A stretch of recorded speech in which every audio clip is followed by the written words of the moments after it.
আসসালামু আলাইকুম বন্ধুরা। আমি আজকের আপনাদের সাথে শেয়ার করে নেব একটা সহজ মাছের ঝোলের রেসিপি।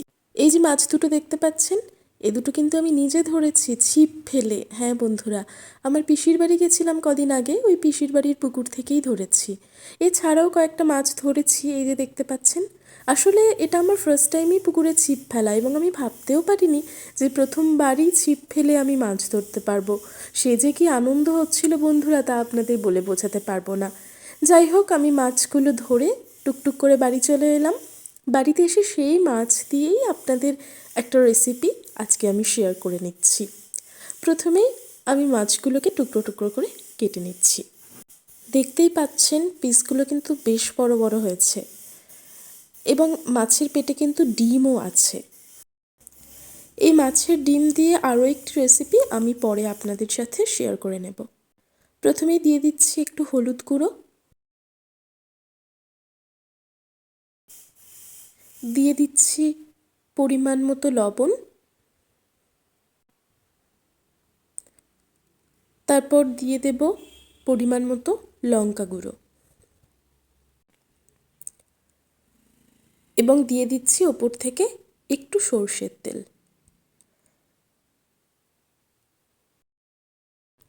তারপর হাতের সাহায্যে ভালো করে মশলাগুলো মাছের গায়ে মাখিয়ে নিচ্ছি।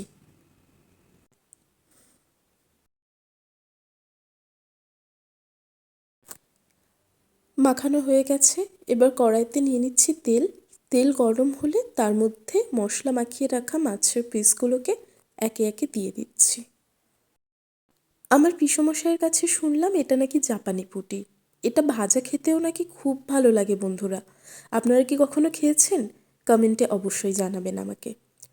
মাছগুলো ভাজা ভাজা হয়ে এসছে, এই পর্যায়ে আমি মাছগুলো তুলে নিচ্ছি। মাঝে মাছগুলো আমি উল্টে দিয়েছিলাম একবার, সেটা আর আপনাদেরকে দেখায়নি। তারপরে ওই তেলেই আমি কেটে রাখা আলুগুলোকে একটু ভেজে নিচ্ছি। তেলে যেহেতু আমি মাছ ভেজেছিলাম, তাই লঙ্কা হলুদ ওটাতে ছিল, সেই জন্য আমি আর আলাদা করে আলুতে লঙ্কা হলুদ দিইনি। দেখতে পাচ্ছেন আলুগুলো ভাজা ভাজা হয়ে গেছে, এবার তুলে নিচ্ছি। ওই তেলেই দিয়ে দিচ্ছি কিছুটা পাঁচফোড়ন এবং একটা শুকনো লঙ্কা। একটু ভাজা ভাজা হয়ে গেলে তার মধ্যে দিয়ে দিচ্ছি কুচনো পেঁয়াজ। পেঁয়াজটা একটু লাল লাল করে ভেজে নেব। পেঁয়াজটা একটু লাল লাল করে ভাজা হয়ে গেলে ওর মধ্যে দিয়ে দিচ্ছি টমেটো কুচি এবং দুটো চিড়ে রাখা কাঁচা লঙ্কা। যে কোনো তরকারিতে কিন্তু কাঁচা লঙ্কা একটা আলাদা ফ্লেভার অ্যাড করে বন্ধুরা। দিয়ে দিচ্ছি পরিমাণ মতো লবণ, দিয়ে দিচ্ছি হলুদ গুঁড়ো, এবং দিয়ে দিচ্ছি কিছুটা লঙ্কা গুঁড়ো। সমস্ত মশলাটাকে আরও কিছুক্ষণ একটু নেড়ে চেড়ে নিচ্ছি। তারপর দিয়ে দিচ্ছি একটু আদা পেস্ট, একটু রসুনের পেস্ট এবং একটু জিরে গুঁড়ো।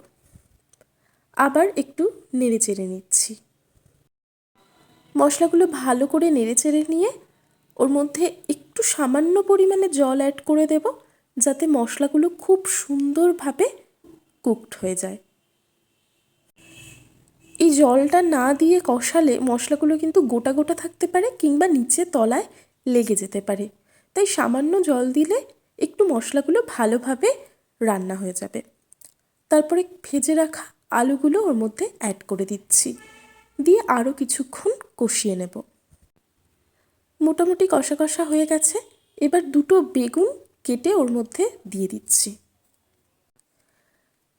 তরকারিতে যতই তেল মশলা ইউজ করুন না কেন বন্ধুরা, তরকারি কষানো কিন্তু যত বেশি ভালো হবে, তরকারির টেস্টও কিন্তু তত দ্বিগুণ হবে। তাই চেষ্টা করবেন তরকারিটা একটু সময় ধরে কষানোর। এরপর আমি পরিমাণ মতো জল অ্যাড করে দিচ্ছি। একটু নেড়েচেড়ে ঢাকা দিয়ে দিচ্ছি। কিছুক্ষণ পর জল ফুটে গেলে মাছের পিসগুলো তরকারির মধ্যে অ্যাড করে দিচ্ছি। মাছগুলো দেওয়ার পর ফ্লেমটাকে লো করে দেব, কারণ হাই ফ্লেমে থাকলে তরকারির ঝোলটা তাড়াতাড়ি মরে যায় ঠিকই, কিন্তু তরকারিটা ভালো মতো সিদ্ধ হয় না।